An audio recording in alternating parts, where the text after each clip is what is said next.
Bonjour et bienvenue sur la chaîne des Black Reaper Scour. Je suis Raziel et aujourd'hui je vais vous faire la review d'une réplique de Steerhog, la Steerhog A2 de chez Army Armament et c'est le modèle R901.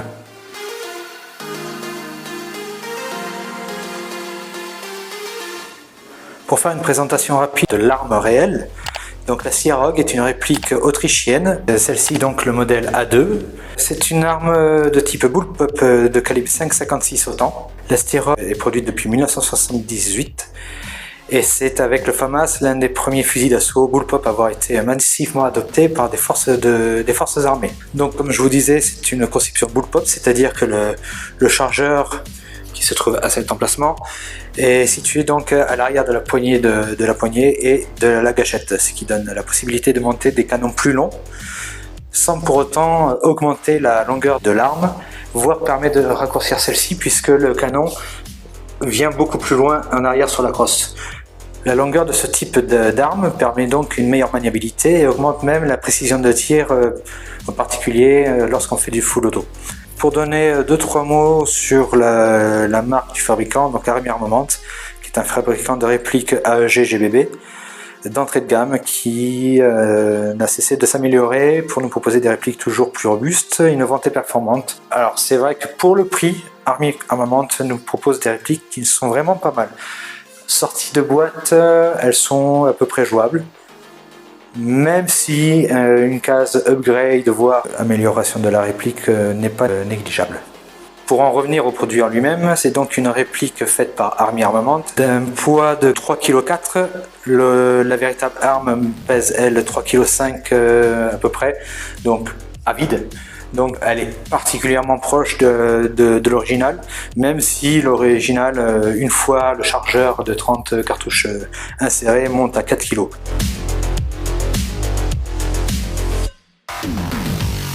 Elle est capable de tirer en semi ou en full auto. La batterie se met dans la crosse, il suffit de retirer le talon qui est en caoutchouc ici et la batterie s'insère donc à cet emplacement. Alors je ne sais pas si ça se voit bien, mais l'emplacement, même s'il semble de taille correcte, reste étroit. Comme vous pouvez le constater, la batterie que j'ai mise dedans n'est pas excessivement grande et la place est déjà bien comblée.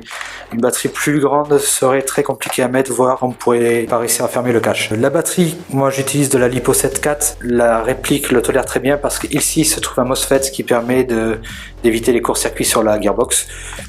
Une batterie NIMH fonctionnera très bien également, mais la Lipo donnera une meilleure réactivité à la réplique.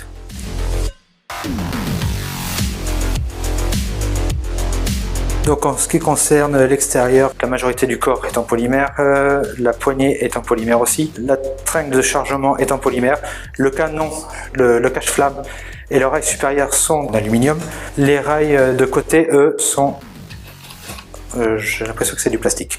À savoir concernant le rail supérieur, c'est que ce n'est pas un format Picatinny.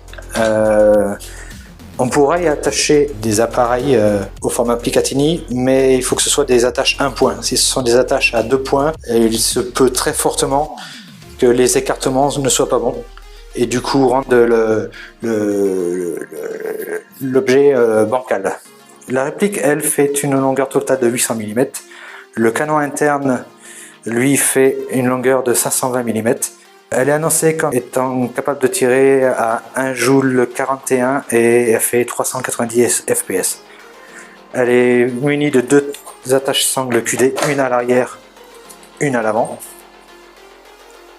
Le rail supérieur fait 200 mm, quant aux rails latéraux, les petits à l'avant font 80 mm et les rails latéraux arrière, eux, font 120 mm. Army Armament n'a pas de licence officielle Steerhog. Il n'y a aucun marquage, quasiment aucun marquage sur la réplique, hormis ici un numéro de série qui, je pense, est unique, mais je ne le garantirai pas. Et c'est tout. Nulle part ailleurs on voit de marquage. Il n'y a même pas les marquages légaux concernant les 6 mm et ainsi de suite. Ce qui n'est pas plus mal, hein. Il vaut mieux pas de marquage que des marquages fantaisistes un peu bizarres.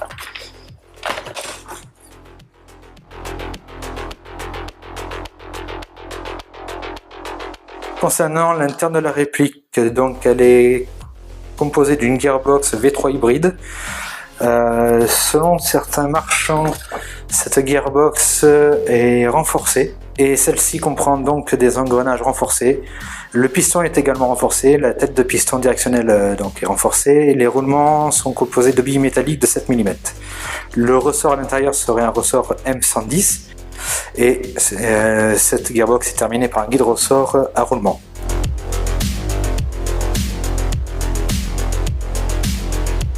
Concernant le démontage de la réplique, c'est une des répliques les plus simples que j'ai vues et que j'ai eu entre mes mains.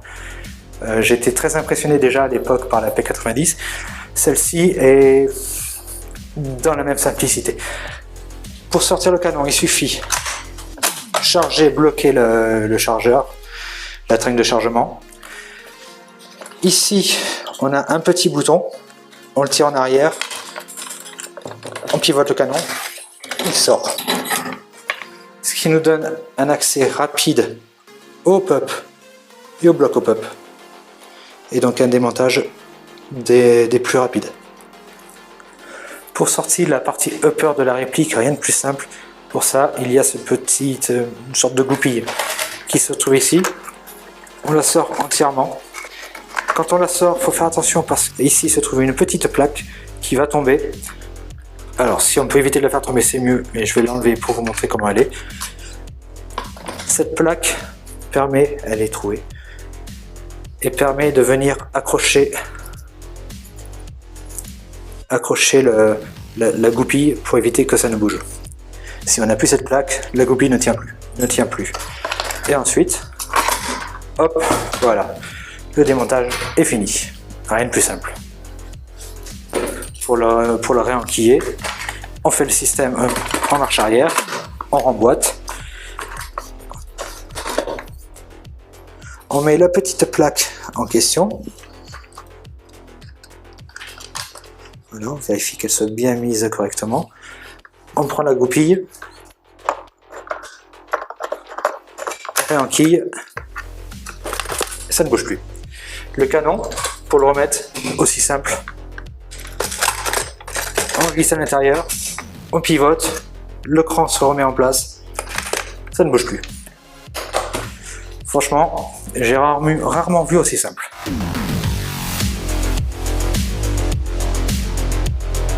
Une remarque importante à savoir sur cette réplique, alors je ne sais pas si c'est sur tous les modèles A2, mais en tout cas sur ce modèle de chez Army Armament, oui.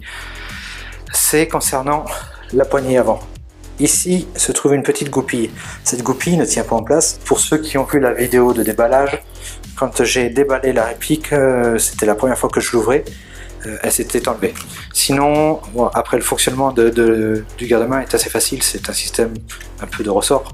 On tire, on la met soit à 45, soit on la relève au maximum.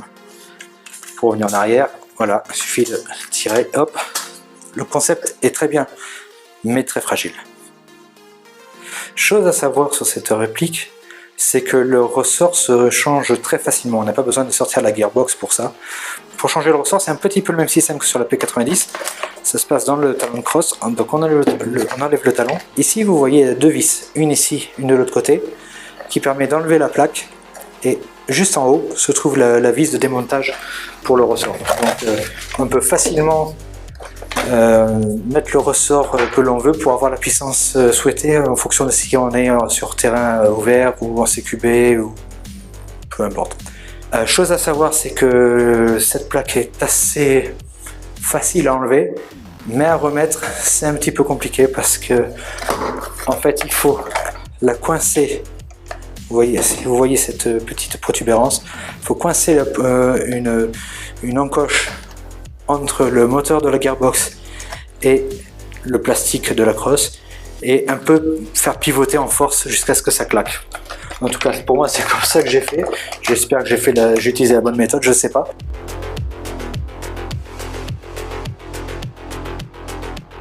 Concernant les tests chronie, je vous mets ça tout de suite en vidéo. Vous verrez que le test s'est fait avec de la 0.28 parce que je n'avais que ça, mais ça reste représentatif de ce que vaut la réplique.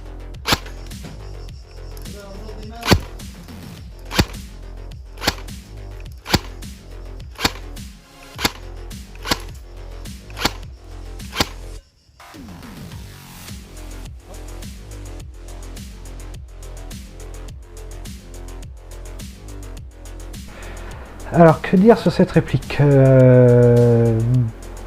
Personnellement, après avoir joué avec, je la trouve quand même très lourde. 3,4 kg à vide, sans compter le poids des accessoires, du chargeur et tout ça. Ça se ressent. Ça se ressent. Une partie complète, on sent bien la réplique. Alors, ce qui la sauve dans tout ça, c'est le fait que ce soit un bullpup. Du coup, quand on l'épaule, bon, le poids est quand même bien réparti et on la tient bien, et heureusement qu'il a cette poignée. Alors, je reviendrai après sur la poignée, mais j'ai des trucs à dire dessus, mais heureusement qu'il y a la poignée pour pouvoir la tenir, et donc bon, ça va, ça se fait quand même. Sinon, oui, concernant le poids, alors, avantage et inconvénient, le poids n'est pas que à l'arrière comme la plupart des bullpups. Le fait que toute la partie upper soit en métal, ça équilibre le poids. Donc si on la tient comme ça, on n'a pas un effet de bascule sur l'arrière. Elle est vraiment équilibrée sur toute sa longueur. C'est un point positif et en même temps un inconvénient par rapport au poids total de cette réplique. Donc là, après, comme vous voyez, je l'ai équipé DMR.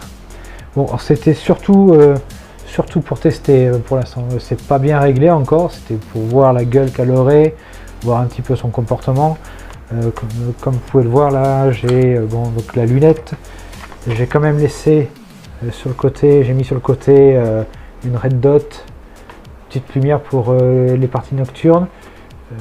D'ailleurs, c'est en partie nocturne que je l'ai essayé, et avec un petit trace en bout, c'était juste magnifique.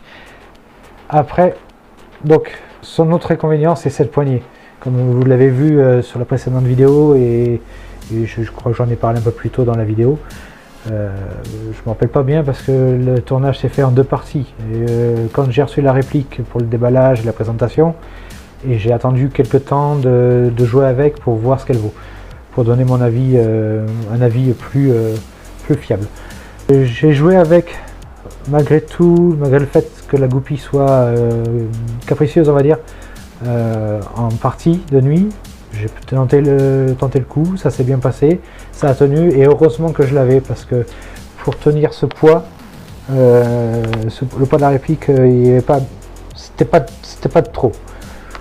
Bon, après, je l'aurais perdu, ça m'aurait fait chier, retrouver la goupille en pleine nuit, ça aurait été catastrophique, mais on peut se dire, j'aurais pu la tenir comme certains le font avec des M4, en mettant la main sur le canon.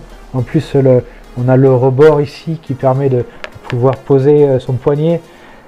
C'est bizarre, mais c'est jouable. Après, voilà, c'est pas mon style de jeu comme ça, mais pourquoi pas. Malgré ces points négatifs, ces deux points négatifs, je suis quand même agréablement surpris par cette réplique. Elle est très agréable à jouer. C'était vraiment un plaisir de jouer avec, malgré tout. Et malgré tout, je la recommande vivement. S'il y a un autre point qui est à voir, c'est au niveau des chargeurs AEKPA. Le chargeur AEKPA qui est fourni avec, donc c'est bien, il est fourni. La quantité est assez conséquente. Le fait qu'il soit transparent permet de voir le niveau de bille, voir quand elle remonte ou pas jusqu'à la sortie, mais il faut énormément molleter avec, vraiment beaucoup, et puis il y a quand même quelques problèmes de misfeed. Et alors, bon, même si on joue pas en full auto avec, parce que bon, la plupart des assos refusent le full auto, surtout qu'elle n'est pas dans les clous par rapport à du full auto au niveau des FPS. En full auto, ce chargeur ne suivra pas. Et je vous recommande vivement de passer sur un mid-cap qui fait 70 billes à peu près. Et ça sera largement plus jouable. J'ai eu aucun souci de toute la nuit avec pour jouer avec les 2 mid-cap que j'avais. Franchement, vous pouvez y aller les yeux fermés dessus. Voilà, on arrive au bout de cette vidéo. Si celle-ci vous a plu, n'hésitez pas à vous abonner, commenter et liker.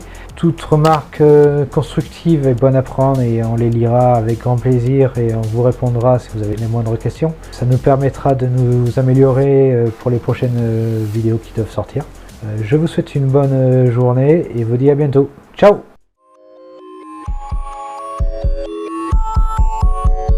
On se fera un plaisir de les lire et de vous y répondre et voilà. Avec de la 0,28 parce que je n'avais que ça sous la main. Mais ça reste représentatif quand même de ce que vaut l'arme. Oh putain. Voilà, on arrive au bout de cette vidéo.